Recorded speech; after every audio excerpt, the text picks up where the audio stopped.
Conversations. This is Jason. And this is Phil. And today we are moving forward in the book of Mark. We are in chapter 2, starting in verse 23. We'll be talking a little bit about the Sabbath. Yeah. So far in Mark, we've got Jesus healing this man with leprosy. He's called some disciples. He healed a paralyzed man. He's called Levi Matthew as his disciple. And then there was this discussion about fasting. Yeah. Right. So why don't we just read these few verses, verses 23 to 28. Okay. One Sabbath day, as Jesus was walking through some grain fields, his disciples began breaking off heads of grain to eat. But the Pharisees said to Jesus, "Look, why are you breaking the law by harvesting grain on the Sabbath?" Jesus said to them, "Haven't you read in the scriptures what David did when he and his companions were hungry?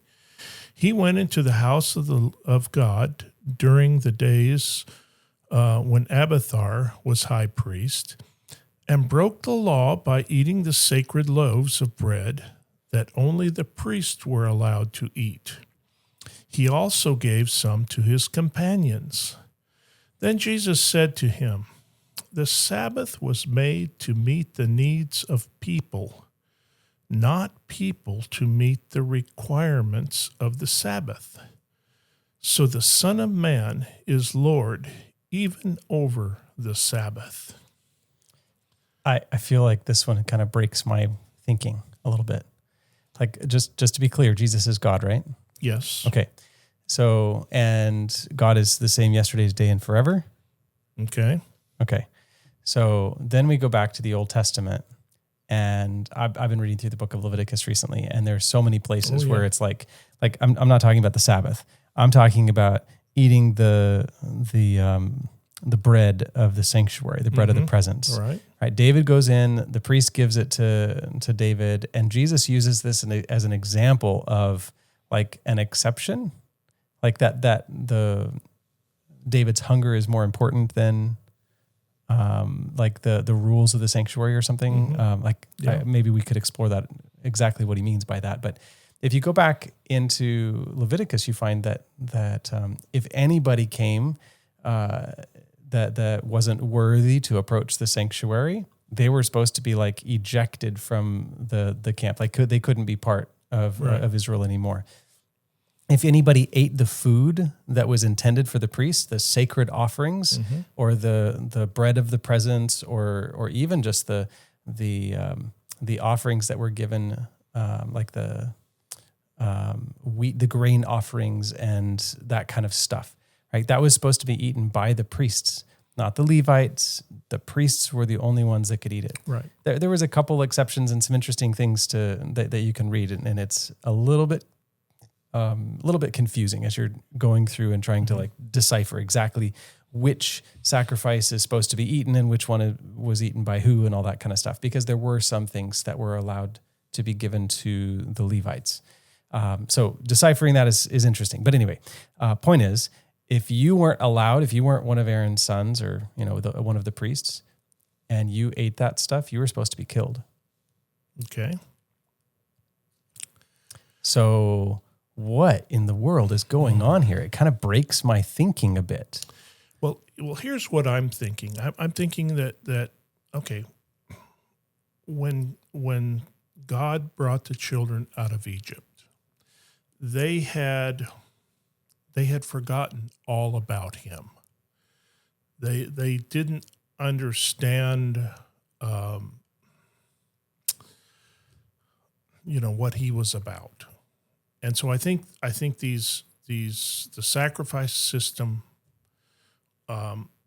was trying to teach them that there's going to be a sacrifice made. And as you walk through the temple, there is that progression of people coming and Jesus being our sacrifice. Fast forward to this time period, And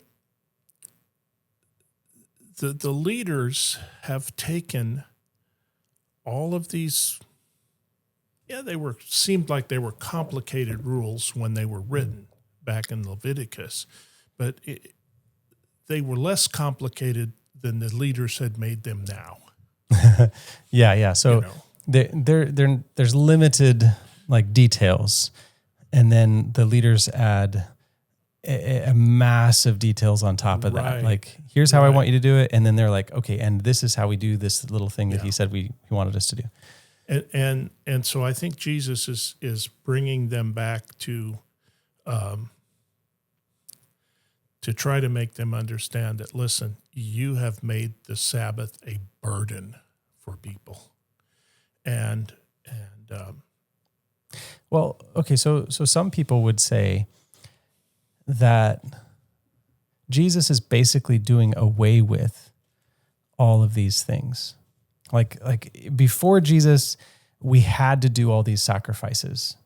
In order to be saved, you had to do the sacrifice, right? And then Jesus comes along, and Jesus replaces he upends all of that. Okay. He replaces the sacrifices so now in order to be saved, we rely on faith in the grace of God. Yeah. And that's the only way that we're saved today. So if that's the case, then like basically Jesus is saying the Sabbath is not really that big of a deal. Like it was important for the Old Testament people, but the New Testament people it doesn't matter for anymore. And I can see where they're coming from, because it seems like Jesus is kind of saying all those rules that God put in place weren't really that big of a deal. But maybe just let's explore it for a moment. Think about the idea of what was going on when somebody was eating the bread of the presence. Or maybe it would be easier to comprehend if you go backwards to the sacrifice. Some of the sacrifices were supposed to be eaten by the priests. Right. Why would they eat the sacrifice? You've got me on that one. Okay, I'm still trying to wrap my head around the whole sacrificial system. Okay. All right. It's always been a tough one. So let's break it up into little pieces. Okay, first of all, what does the sacrifice represent?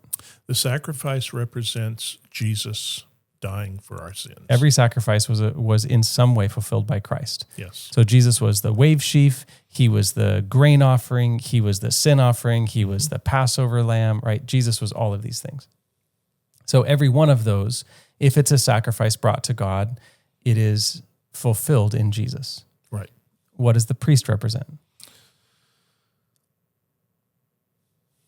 Good question. I don't know. Well, Hebrews tells us, Hebrews 9, I think, 8, 9, 10, that range. It says that Jesus is our high priest. Okay, so therefore another representation of Jesus. Yeah. Okay. It's really a safe thing to say. If you find it in the sanctuary, it probably represents Jesus. Yeah, okay. Jesus says, I am the bread of life. He says, Jesus is the Lamb of God. He says, I am the door. Even the veil through which we would go into God's people would go into the temple or the tabernacle, that represented Jesus. Yeah. Jesus is the one who prays for us at the altar of incense. He is the light of the world. He is like everything. Everything in the sanctuary is connected to Jesus and the plan of salvation in some way. Right. So the priest, Jesus. Okay, so if the priest represents Jesus, and this sacrifice represents Jesus taking on our sin, then in a way, that sin-laden sacrifice being consumed by the priest is the priest saying, I'm owning this sin, right? Okay, yeah. Got it. So Jesus became sin, you are what you eat. Right. Jesus became sin for us so that we could be the righteousness of God in him. Mm-hmm. Okay. All right. So if you're not the priest and you eat the sacrifice, then you're taking on that sin. It's as though we're saying that we can save ourselves. And God is like, absolutely not. That can never enter your thinking. And so he puts this really strong restriction on it. And yet the time comes, David comes around to the priest. He's hungry. He's fleeing for his life. He even lies about the situation, about what he's doing. Mm-hmm. He doesn't tell the priest the truth about him fleeing from Saul. He's like, I'm on a special mission. I'm a secret agent. And so he gives him Goliath's sword as a weapon, and he gives him some food from the sanctuary, some of the bread from the sanctuary. And this is sacred stuff. And yet, it's like Jesus is saying David is sacred stuff too, right? And so is the Sabbath sacred? Well, definitely.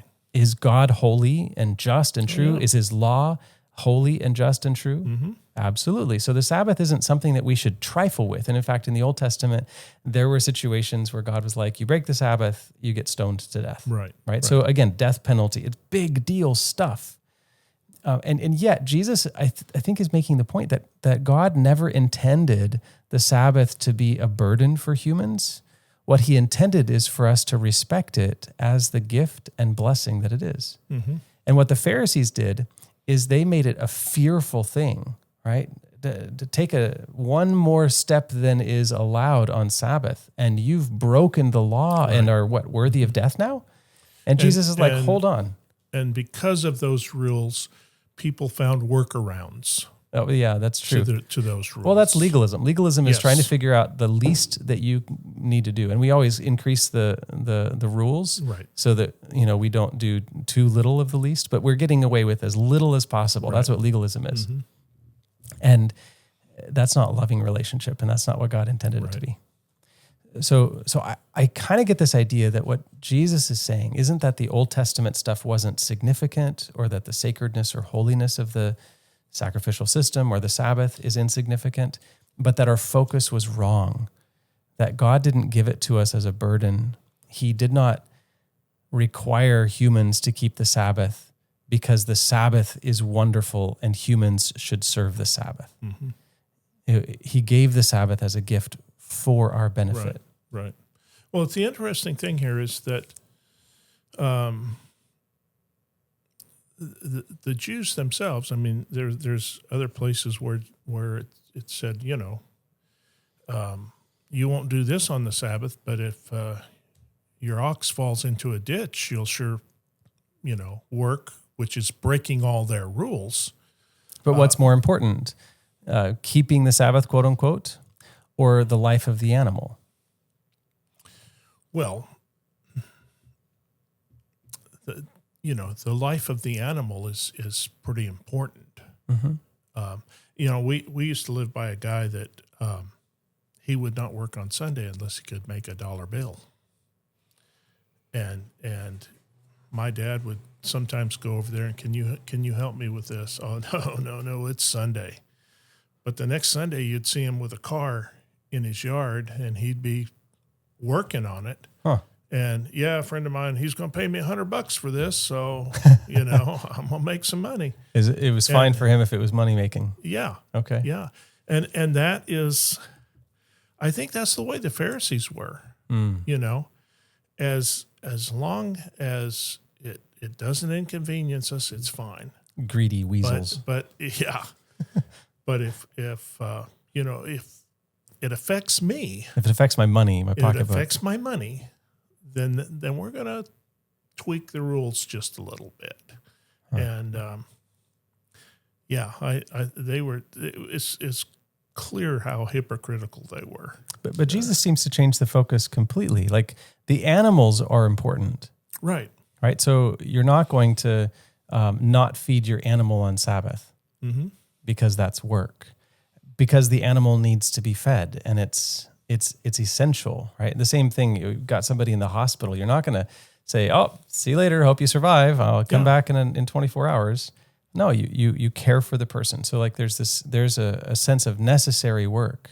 That Sabbath is important, but humans are the real thing that's important to God, and the Sabbath was a gift for our blessing. If we don't keep the Sabbath, it's going to hurt society. It's going to hurt us individually. And I've had this discussion, growing up, going to school, and you go to the fourth commandment, you don't work, your servants don't work, anybody that's around you doesn't work. And I've known people that say, well, if you turn on a light on the Sabbath, you are causing someone else to work because someone has to make that electricity. Yeah. And they've taken it this far. And I don't think that's what Jesus intended. But I think we can be dismissive of it and say doesn't matter. They were going to be at the restaurant anyway. Might as well go and get a meal at the restaurant. It's less work for us. Mm-hmm. We can be dismissive of that in, I think, inappropriate ways. But we can also be too legalistic about it. Let me find all the ways that I might make somebody work, and I'm gonna make sure that I don't do that. Yeah. And I think that the point of the law was a social good. We often think of the law as split into two halves: love the Lord your God with all your heart, and love your neighbor as yourself. Mm-hmm. And where would the fourth commandment be? It was being the love God.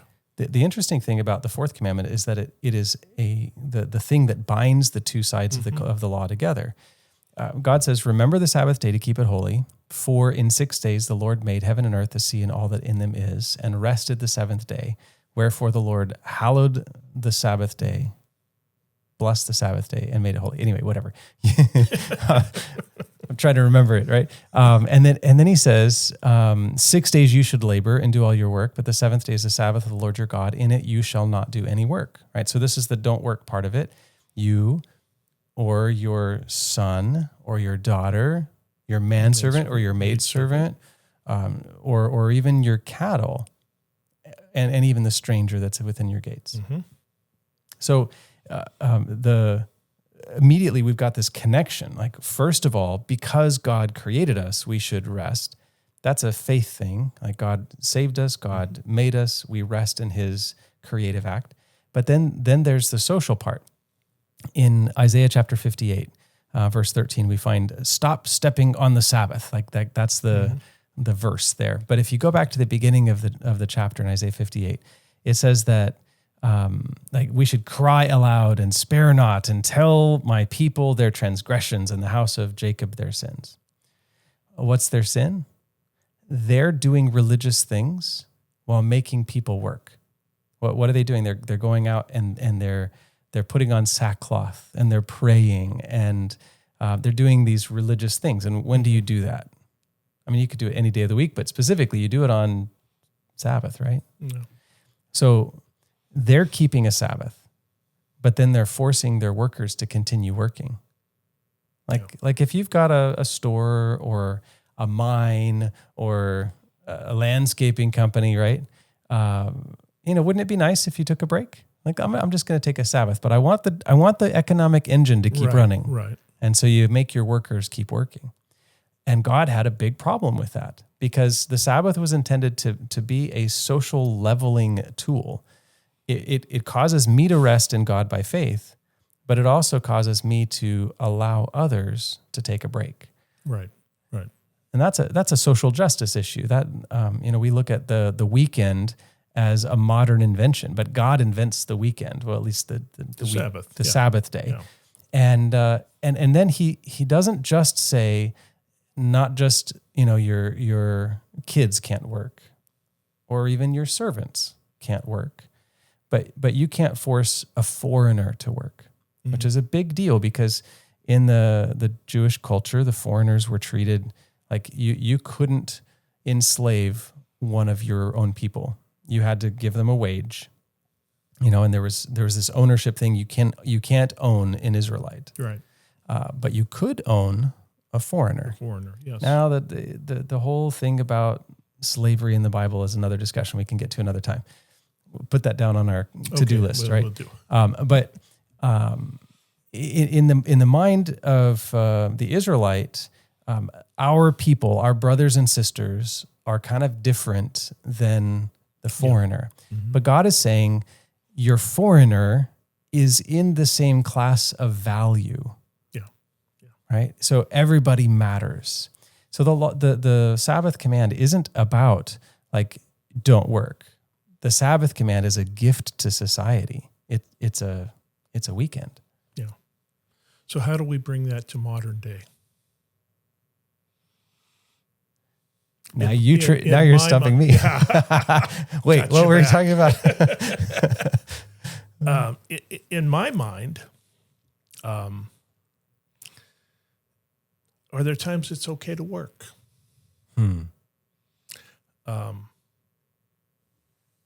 Personally, I think there are. Okay. And let me give you some examples. We got a call several months ago, I believe it was. There was somebody stranded out on the highway. They needed some help. I believe it was Sabbath. So Sabbath afternoon, Sandra and I went out there and tried to help them. Mm-hmm.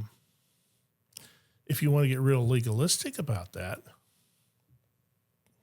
should we have done that? In my mind, I say yes. They're in need, and whether it's the Sabbath or not, I should help people in need. And now, I've got a neighbor that needs a roof put on. Do I help him on the Sabbath? In my mind, no, because I can do that on Sunday. Mm-hmm.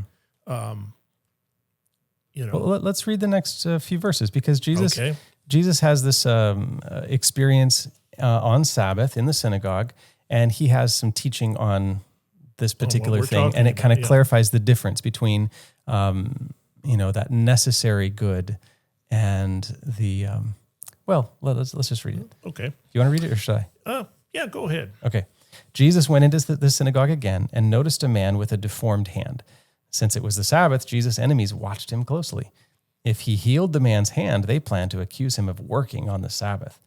Jesus said to the man with the deformed hand, "Come and stand in front of everyone." I'm going to make a spectacle of this. I know people are watching. Verse 4, then he turned to his critics and asked, "Does the law permit good deeds on the Sabbath, or is it a day for doing evil?" Is the Sabbath a day for doing evil? That's a great question. Is this a day to save life or to destroy it? Wow. But they wouldn't answer him. He looked around at them angrily and was deeply saddened by their hard hearts. Then he said to the man, "Hold out your hand." So the man held out his hand, and it was restored. At once the Pharisees went away and met with the supporters of Herod to plot how to kill Jesus. Well, now you can see what their heart was really like. That's exactly right. Jesus asked this really important question. Is this a day to give life or to take it? Yeah. To heal or to destroy? Mm-hmm. Like, why does he make that contrast? Well, I think it's because the Sabbath was intended to as a day where we could connect with him, as a day that this super special day mm-hmm. that we could have this extra connection with him, a time to rest, mm-hmm. a time to re-energize ourselves, but still a time to do good. Yeah, and the value, again, is where Jesus is putting the value not on the day, but on the person. On the person, yeah. So is the Sabbath for God? Mm-mm. No. God doesn't rest on the seventh day of the week because he's tired of creating. He rests and makes this day holy as a gift to humanity. Mm-hmm. He knows that we need time with him. Does he need time with us? Yeah, but he's everywhere all at once, right? The God is omnipresent. And so time with us is something he gets all the time. It's just that we need that space to stop and pay attention to him. Yeah. But we also need that for ourselves. Our physical bodies need the space. We need that for our relationships. Our families need the space. We need that for community. Our whole society needs this space to pause and not just drive through, every situation is a money-making kind of situation, right? We need the pause. And there have been scientific tests done on animals that they work them 7 days a week or they give them a day off, and they're more productive and healthier with a day off. Yeah. And I think the same goes for us. I mean, I'm a workaholic. If I was able to work on, 7 days a week, I'd probably be doing it. But it wouldn't be good for you, would it? It wouldn't be good for me. It'd drain your brain. It'd mess your relationship with your wife up. Yeah. It'd be problematic for your spirituality. Yeah, but boy, Friday night comes. That's, I look forward to that. There's it's time when I can just turn off the phone. There's an interesting thing about buying and selling on Sabbath. We're talking about stuff that we can and shouldn't do on Sabbath. And Jesus focuses doing good for people. So I remember taking a trip with my mom in a yellow Ford Ranger. And we were driving from Kentucky to Oklahoma City. And on the way, it's like a 12-hour drive. And I forget exactly what happened, but it took longer than we had expected, or we needed to be there by a certain time, and so we're going to travel on Sabbath or something. I forget exactly the details, but I think it was Friday night, and we kind of ran out of gas. And so we pulled over, and Mom didn't want to buy gas on the Sabbath because we shouldn't buy and sell, right? And we'll get to where we get that in a moment. But so she pulls over, we sleep in the truck that night, and we happen to see a Seventh-day Adventist church in the, off the exit. And so we pulled into the parking lot, and people started showing up, and we went into the bathroom, got ourselves changed into something we could go to church, and went to church. Somebody invited us home. We were like, we don't have any gas in our car. And so they took us home with them. They fed us. We hung out there. And then when the sun was setting, they took us back to our car. We went to the gas station, filled up, and we kept going, and got there sometime late Saturday night, I think, to Oklahoma City. And that's like the thing I grew up with is you don't buy and sell on Sabbath. Mm-hmm. And then I was maybe 16 or something like that, 17 years old. And my pastor, he has 3 churches that he goes to every Sabbath. Crazy guy. If I was pastoring 3 churches, I wouldn't do this. But he would go to one church for a first service. He'd go to the next church for the main service, like the 11 o'clock service. And then he'd go to the third church at like 4 o'clock in the afternoon and do a service there. And and every week he would do that. And he'd take his family to at least 1 or 2 of these churches. His family would go with him. Yeah. And sometimes things just didn't work out. There's pastors have busy lives, family, etc. There's all kinds of stuff happening. And so he'd run out of gas on Sabbath. And he always kept a couple gallons in the trunk, which is terrible, by the way. I've tried keeping a gas can in my car and it smells the thing up. So, but anyway, he'd keep a spare gas can, and he'd, in case he needed to fill his car up to keep traveling and go to his churches on Sabbath.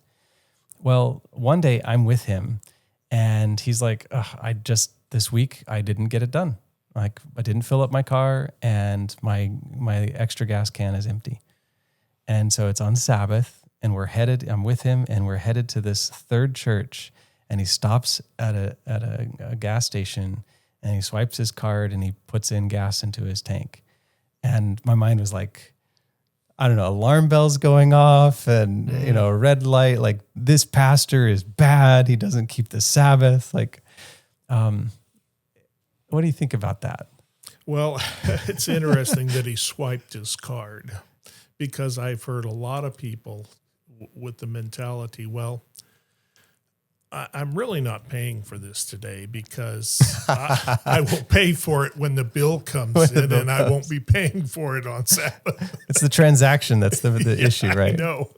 Okay, I got one more story about this. So I'm at the General Conference in Atlanta, Georgia. And for those who don't know, the General Conference is a once every 5-year event where the Seventh-day Adventist church officials gather. There's something like, I don't know, 7 or 10,000 people Bunch that vote on all kinds of stuff, and they have big discussions.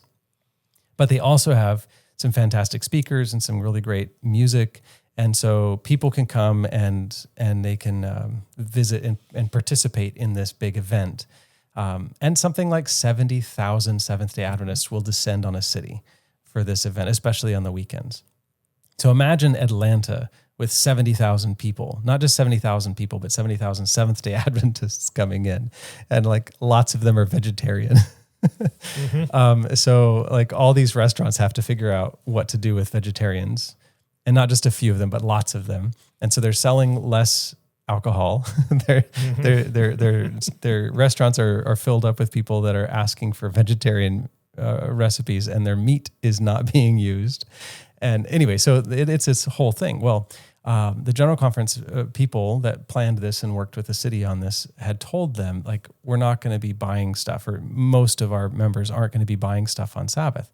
And so you could go to Taco Bell or Subway or, any of these restaurants, McDonald's, and you could get a voucher on Friday and then come back on Sabbath and use the voucher to get your meal. And one guy asked me on Friday, he's like, why are people doing this? And I had to admit to him, it's hypocrisy, right? Yeah, I've heard of this, and I've always thought, what's the difference? There is no difference. It is exactly what the Pharisees were doing with legalism. It's trying to get away with I've got to keep this rule, but let me get away. Let me weasel my way around it. And, honestly, if you're going to make the person work for you on Sabbath, why not pay him on Sabbath? Why add the extra work of the voucher system? Yeah. That's just cruel. So the way that we did it was we planned ahead, and we purchased some food that we would eat on Sabbath in our hotel room. Right. It's not that hard to plan ahead for something like that. But anyway, I'm thinking about this and struggling with like buying and selling on Sabbath. And you know where the buying and selling on Sabbath thing came from? I don't. Well, it was Nehemiah.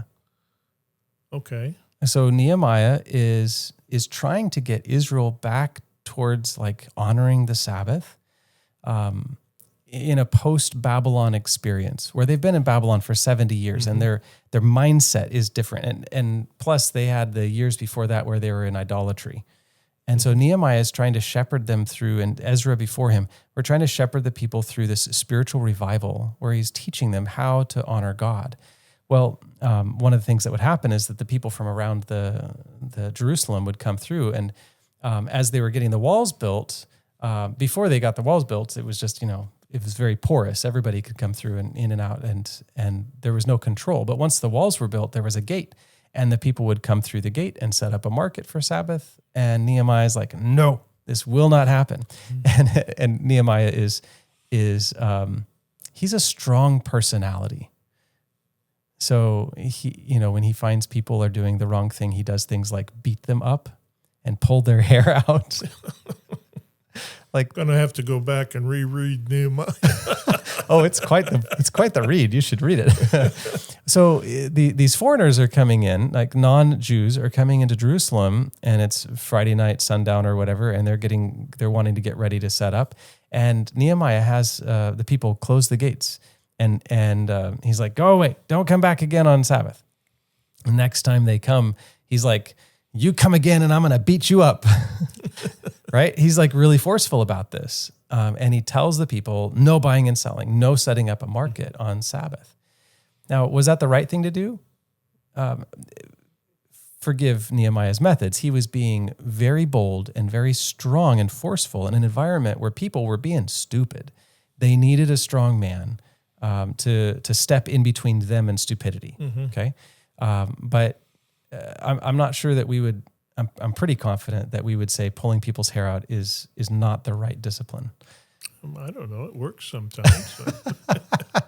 But here again is a situation where the people, just like coming out of Egypt, they have been away from this so long, and now Nehemiah is just trying to get them right back to where they need to be. Yeah, it's. And I think what Jesus is trying to do is he's trying to like it's a pendulum, right? Not keeping the Sabbath, and they swing over to like making the Sabbath everything. And what Jesus is doing is saying, no. You are everything. You are what I love. And I've given you this gift of time, not to be oppressive for you or for others, but to be a gift and a benefit. So why not go and help somebody who has an emergency need on the road on a Sabbath day? That's not a bad thing to do. Jesus says, do good on the Sabbath. And if it's between helping somebody and harming them, then you better do the helpful thing. Right? Is it harmful to not do this on the Sabbath? Then do it. Yeah, these people would have, I'm sure they would have survived. But we took them water, and I wasn't able to help them much. There was some mechanical issues, and I didn't have the tools to get things fixed. But we were able to, bring them water and give them some advice and things like that. And if your wife gets a fever and has a medical need, and you need to go, early Sabbath morning to Walmart to pick up something from the pharmacy, then that's not evil, because the opposite of doing that thing on Sabbath would be harmful, right? Right. Do the good thing, not the harmful thing. Is it something that has to happen on Sabbath? Would they be fine if you waited for another day or 3? Well, then wait, right? Yeah. But if it would be harmful to not do this, like for instance, the pastor, he's on his way to the church. He is ministering with the gospel. It's not an insignificant thing for the pastor to be absent.